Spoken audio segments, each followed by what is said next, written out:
बिस्मिल्लाहिर्रहमानिर्रहीम, अस्सलाम वालेकुम। आप देख रहे हैं GNN और मैं हूं इरफान बशीर। मैं हूं मंजिला ज़ेशान। बुलेटिन में हमारे साथ होंगी हुदा शाफी। नाज़रीन, तहरीक इंसाफ की अदम शिरकत के बायस मुज़ाकरात डेडलॉक का शिकार हैं। मुज़ाकराती कमेटीज़ का इजलास बेनतीजा ख़त्म हुआ। तहरीक इंसाफ की अदम शिरकत के बावजूद स्पीकर ने मुज़ाकराती कमेटीज़ तहलील ना की। स्पीकर के दोबारा राबते पर भी तहरीक इंसाफ ने शिरकत से इनकार कर दिया। स्पीकर अयाज सादिक ने कहा, मेरे दरवाजे खुले हैं, तवक्को रखता हूँ कि मुज़ाकरात ज़रूर होंगे। इसहाक डार ने कहा, बातचीत आगे बढ़ाने की हमारी मुस्बत कोशिश है। हम इजलास में कुछ ना कुछ लेकर आए होंगे। ऑपोजिशन साथ नहीं बैठेगी तो जवाब कैसे देंगे। PTI और हुकूमत के दरमियान मुज़ाकरात का सिलसिला खत्म। स्पीकर अयाज सादिक की ज़ेर सदारत मुज़ाकराती कमेटी का इजलास हुआ। तहरीक इंसाफ की मुज़ाकराती कमेटी के अरकान ने शिरकत न की। स्पीकर अयाज सादिक ने अपोजिशन लीडर उमर अयूब और रहनुमा PTI असद कैसर से टेलीफोनिक रब्ता किया। तहरीक इंसाफ के रहनुमाओं ने एक बार फिर मुज़ाकरात में शिरकत से माजरत कर ली। स्पीकर अयाज सादिक ने कहा कि मुज़ाकराती कमेटी तहलील नहीं कर रहे, मेरे दरवाजे अपोजिशन के लिए खुले हैं। फिर अपोजिशन से और गवर्नमेंट से तवक्को रखता हूँ कि मुज़ाकरात का रास्ता निकाला जाए। जब मुज़ाकरात होते हैं तो मुज़ाकरात में ये नहीं होता कि शराइत पहले से रखी जाएं, आप ये करेंगे या मुज़ाकरात तो बैठ के किए जाते हैं और उसमें फिर फ़ैसला होता है कि आपने ये बात मानी या नहीं मानी, या ये मानेंगे या नहीं मानेंगे। मुतबादल तजवीज़ आपकी क्या है, मगर वो भी नहीं हो सका बदकिस्मती से। नायब वज़ीर आज़म इसहाक डार ने कहा कि हम अगर इजलास में आए हैं तो कुछ न कुछ लेकर आए होंगे। हमारी मसबत कोशिश है कि बातचीत आगे बढ़े। मुनासिब एक रवैया नहीं है कि उन्होंने फैसला कर लिया है। मैं अभी भी स्पीकर साहब ने जैसे फरमाया कि उम्मीद करता हूँ कि उनकी अपोजिशन जो है वो वापस इस कमेटी में स्पीकर साहब को रब्ता करेगी और फिर स्पीकर साहब को नई डेट तय करेंगे और हम फिर बैठ के उसमें उनके सवालों के जवाब भी देंगे और वे फॉरवर्ड भी बताएंगे कि क्या हो सकता है। हुकूमती रहनुमाओं ने मजीद कहा, हम अपोजिशन को उनकी बातों का जवाब देना चाहते थे, जब तक वो साथ नहीं बैठेंगे जवाब कैसे दें। चेयरमैन PTI बैरिस्टर गौहर ने कहा है कि हमारी एक ही मुज़ाकराती कमेटी बनी थी और एक ही जगह मुज़ाकरात हो रहे थे, कहीं और मुज़ाकरात नहीं हो रहे थे। हम मुज़ाकरात छुप कर नहीं करेंगे, खुलकर करेंगे। हम फराखदिली के साथ इनके साथ बैठे थे, लेकिन बदकिस्मती से वो मुज़ाकरात आगे नहीं बढ़ सके। अली अमीन गन्नापुर ने बानी PTI को कहा था कि बेहतर है पार्टी के अमूर कोई और संभाले, मैं गवर्नर्स पर तवज्जो दूं। हम अदालतों में जाने समेत हर किस्म की जद्दोजहद और एहतजाज करेंगे। कर चुके हैं और आज एक ही जो मुज़ाकराती कमेटी बनी थी और मुज़ाकरात हो रहे थे, यही मुज़ाकरात थे और कहीं नहीं हो रहे थे। और ये बड़ा अनफॉर्चुनेट है, मुज़ाकरात आगे नहीं बढ़ सके। लेकिन हमने तो बड़े फराखदिली के साथ और ओपन हार्ट के साथ इनके साथ बैठे थे। 2 मुतालिबात रखे थे और 7 दिन का टाइम भी दिया था कि 7 दिन में अगर कमीशन का अनाउंस हो जाता है तो फिर हम आगे जो नशिस्तें होगी उसमें हम बैठेंगे। खान साहब ने बड़ा कैटेगोरिकली कहा है कि लोग गलत फहमी बना रहे हैं और ये कह रहे हैं कि अली अमीन को हटा रहे हैं। खान साहब ने कहा, अली अमीन का मुझे पैगाम भी आया, खुद भी जब वो आ रहे थे उन्होंने मुझे यही कहा था कि मेरे ऊपर वर्कलोड बहुत है। वज़ीर आज़म के मुशीर राना सनाउल्लाह ने कहा है कि मैंने एक जगह तकरीर में कहा था कि मुल्क के 3 बड़े लीडर बैठें तो 70 साल के मसाइल 70 रोज़ में हल हो सकते हैं। रास्ता जब भी निकलना है वो मेज़ पर बैठ कर ही निकलना है, इसके अलावा मसाइल मज़ीद उलझेंगे। PTI ने एक गलती 25 नवंबर को की थी और एक आज की है। PTI का इंतज़ार हम 2029 के इंतखाबात तक करेंगे। मैंने ये बात कही थी कि अगर ये तीनों बड़े लीडर्स जो हैं ये अगर बैठ जाएं तो जो 70 साल में मसाइल हल नहीं हुए वो 70 दिन में हो सकते हैं। लेकिन अगले ही दिन जो है वो फैसल चौधरी एडवोकेट जो है वो अपना बानी PTI से इमरान खान साहब से मिले तो उन्होंने उसके ऊपर एक बड़ा अजीबोगरीब तबसरा कर दिया और ये कह दिया कि जी मियां नवाज शरीफ साहब तो जी अब गेम में नहीं है, वो तो 12वें खिलाड़ी बन गए हैं। जो रास्ता वो सड़क से निकालना चाहते हैं ना, जो वो 26 नवंबर को चाहते थे, वो ना निकला ना आइंदा निकलेगा। रास्ता जब भी निकलना है वो टेबल पे बैठ के थ्रू पॉलिटिकल डायलॉग ही निकलना है। देखें, पीपल्स पार्टी जो है वो बिल्कुल हमारे साथ है और वो कोई ऐसा अमल नहीं करेगी जिस अमल से हम कमज़ोर हों या हुकूमत जो है वो उसके गिरने के इम्कानात पैदा हों। मौजूदा इस्टेब्लिशमेंट का कोई बैकडोर नहीं है, वो फ्रंट डोर ही है और वो थ्रू गवर्नमेंट है और वो जो यहाँ पे हम बैठे थे इसी से बात आगे चलनी है। हुकूमत मुखालिफ इत्तेहाद बनाने का मिशन PTI ने अपोजिशन जमातों से राबते तेज़ कर दिए हैं। पाकिस्तान तहरीक इंसाफ का वफ्द मौलाना फजलुर रहमान की रिहाइशगाह पहुंचा। मुलाकात में मुल्क की मौजूदा सियासी सूरत हाल और हुकूमती इक़दाम पर तबादला ख्याल हुआ।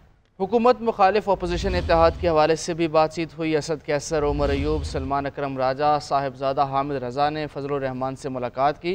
पानी PTI की हिदायत पर तमाम अपोजिशन जमात के साथ रब्ता किया।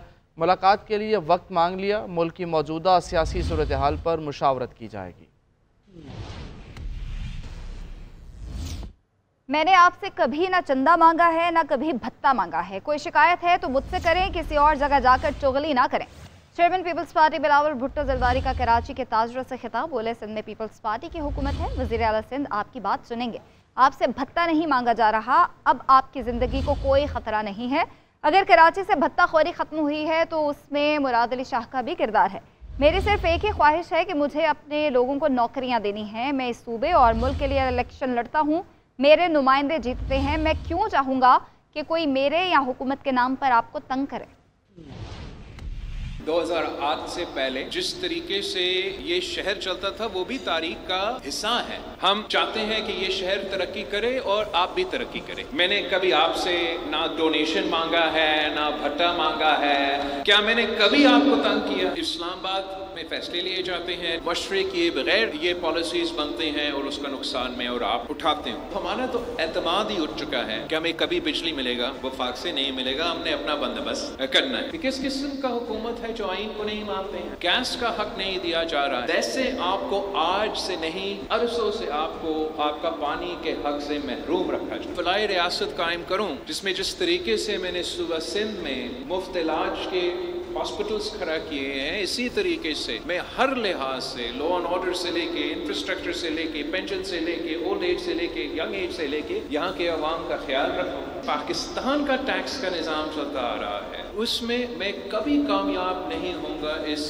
मंजिल पे पहुँच। इस्लामाबाद में जैसे ये फैसले किए जाते हैं it's against the interest of, मतलब पत्थर से खून चूसना वाली बात। IT सेक्टर ने इतना तरक्की करना शुरू कर दिया तो ऐसी है कि इस्लामाबाद में बैठे वाले लोगों ने सोचा कि इधर से हम कैसे रात के अंधेरों में वो ऐसे ऐलानात करें, फिर बाकी मेंबरान असेंबली के सर पे बंदूक रख के कहें कि पाकिस्तान डिफॉल्ट हो जाएगा, ये हो जाएगा, वो हो जाएगा। मुतनाज़े पीका एक्ट तरमीमी बिल और digital nation Pakistan bill senate से मंजूर। बिल्स की मंजूरी के दौरान अपोजिशन का शदीद एहतजाज। पीका एक्ट नामंजूर के नारे। अपोजिशन लीडर और अरकान ने चेयरमैन सेनेट डाइस का घेराव भी किया। सेनेट प्रेस गैलरी में मौजूद सहाफ़ियों ने भी वॉकआउट किया। GUI के सेनेटर कामरान मुर्तज़ा की तमाम मुजव्वज़ा तरामीम मुस्तरद कर दी गई। वज़ीर क़ानून आज़म नज़ीर तारड़ ने कहा कि बिल स्टैंडिंग कमेटी में गए, मीटिंग हुई तो ये लोग कहाँ थे। दोनों बिल्स की शक़वार मरहले में कसरत राय से मंजूरी दी गई। सदर आसिफ अली ज़रदारी के दस्तखत के बाद बिल कानून बन जाएंगे। अपोजिशन और सहाफ़ती तंजीमों की मुखालिफत नज़रअंदाज। कौमी असम्बली के बाद सेनेट से भी मुतनाज़े पीका तरमीमी बिल मंजूर। डिप्टी चेयरमैन सैयद आला नासिर की ज़ेर सदारत सेनेट इजलास में मुतनाज़े पीका तरमीमी बिल की मंजूरी ली गई। अपोजिशन ने बिल की मंजूरी के दौरान एहतजाज रिकॉर्ड करवाया। सेनेट प्रेस गैलरी में मौजूद सहाफ़ी भी एहतजाज पर चले गए। सेनेटर मोहसिन नकवी की जगह राना तनवीर के पेश किए गए मुतनाज़े पीका तरमीमी बिल को हुकूमत ने बासानी मंजूर करवा लिया। जो इसके हक में है वो आ में जवाब दे, जो मुखालिफत में है वो नहीं में जवाब दे। मेरे ख्याल में आवालों की तादाद ज्यादा है। सेनेटर शिबली फराज ने ऐवान से इज़हार ख्याल करते हुए कहा कि बिल का मकसद एक मखसूस सियासी जमात को टारगेट करना है। इस बिल का जो इंटेंट है वो बुनियादी तौर पे एक पॉलिटिकल पार्टी के खास फोकस बेसिकली वो है। जब कोई भी कानून किसी एक स्पेसिफिक शख्स के लिए, एक स्पेसिफिक सेगमेंट ऑफ सोसाइटी के लिए बनाया जाता है, वो कानून नहीं होता। वफाकी वज़ीर राना तनवीर ने अपने खिताब में कहा कि यह बिल कुरानी सहीफा नहीं, बेहतरी हो सकती है। कानून कोई कुरानी सहीफा नहीं है, इसमें अमेंडमेंट हो सकती है, इम्प्रूवमेंट आ सकती है। हर कानून, हर आइन जो है बने हैं, रूल्स बने हैं, उसमें हमेशा एक गुंजाइश रहती है इम्प्रूवमेंट की। जब इम्प्लीकेशन उसकी आती हैं, जब एग्जीक्यूशन आती है तो उस वक्त कोई और इम्प्रूवमेंट लाते हैं। कौमी असम्बली और सेनेट से पास शुदा मुतनाज़ पीका बिल दस्तखत के लिए सदर पाकिस्तान को भेजा जाएगा। सदर आसिफ अली जरदारी के दस्तखत के बाद बिल कानून बन जाएगा। मुतनाज़ पीका तरमीमी बिल नामंजूर। सहाफ़ी मुल्क भर में सड़कों पर निकल आए। लाहौर, इस्लामाबाद, कराची, पेशावर समेत मुख्तलिफ शहरों में मुजाहरे किए गए। पीका एक्ट और हुकूमत के खिलाफ नारे लगाए। लाहौर प्रेस क्लब के बाहर ज्वाइंट एक्शन कमेटी ने एहतजाज किया। PTI, जमात इस्लामी और दीगर तंजीमों की भी शिरकत। कराची प्रेस क्लब के बाहर भी सहाफ़ियों की बड़ी तादाद ने मुजाहरा किया। इस्लामाबाद में भी सहाफ़ी हुकूमत के खिलाफ सरापा एहतजाज रहे। PFUJ का कहना है कि इस काले कानून के खिलाफ मुल्क गिर एहतजाज जारी रहेगा। अदालत में भी चैलेंज करेंगे। मुहज़्ज़ब मुआशरों में आवाज़ें दबाने का तर्ज़ अमल नाकाबिले बर्दाश्त है।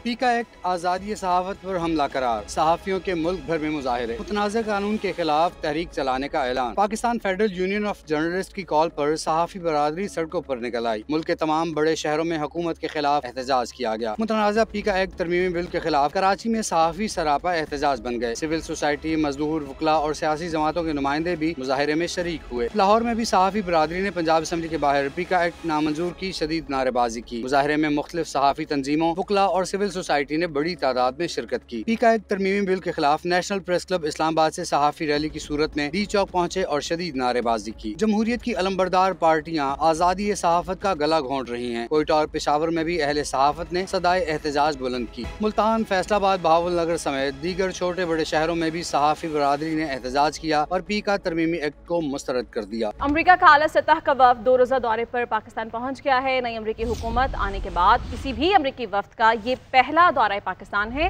वफ़द की क़यादत टेक्सास हेज फंड के मैनेजर और ट्रम्प ख़ानदान के करीबी बिजनेस पार्टनर जेंट्री ने की। दोनों ममालिक के दरमियान मुख्तलिफ शोबों में इन्वेस्टमेंट और दो तरफ़ा ताल्लुकात पर तबादला ख्याल। पाकिस्तान और अमरीका के दरमियान इन्वेस्टमेंट के कई मुआहिदों पर दस्तखत किए गए। वफ़द में शामिल अरकान बिलखुसूस जेंट्री पाकिस्तान आमद सिफारती कामयाबी है। सुप्रीम कोर्ट के 7 रुकनी आईनी बेंच ने जस्टिस मंसूर अली शाह के 13 और 16 जनवरी के अहकामात वापस ले लिए। नज़र अब्बास तौहीन अदालत केस का रिकॉर्ड भी कस्टम ड्यूटी केस के साथ मुंसलिक करने का हुक्म दे दिया। दौरान समाअत जस्टिस जमाल मुंतखिल ने कहा कि क्या हमने रेगुलर बेंच को तौहीन अदालत का नोटिस जारी किया? हमने तो सिर्फ केस सुना। ये नया सिस्टम है, किसी को पसंद नहीं तो अलग बात है। जस्टिस अमीनुद्दीन ने कहा कि 13 जनवरी को ऑर्डर दिया कि समाअत 27 जनवरी को होगी, फिर समाअत अचानक अगले रोज़ कैसे मुकर्रर हो गई? जस्टिस हसन अजहर रिजवी ने इस्तफसार किया कि क्या बेंच दोबारा कायम करने का इख्तियार इसी बेंच के पास था?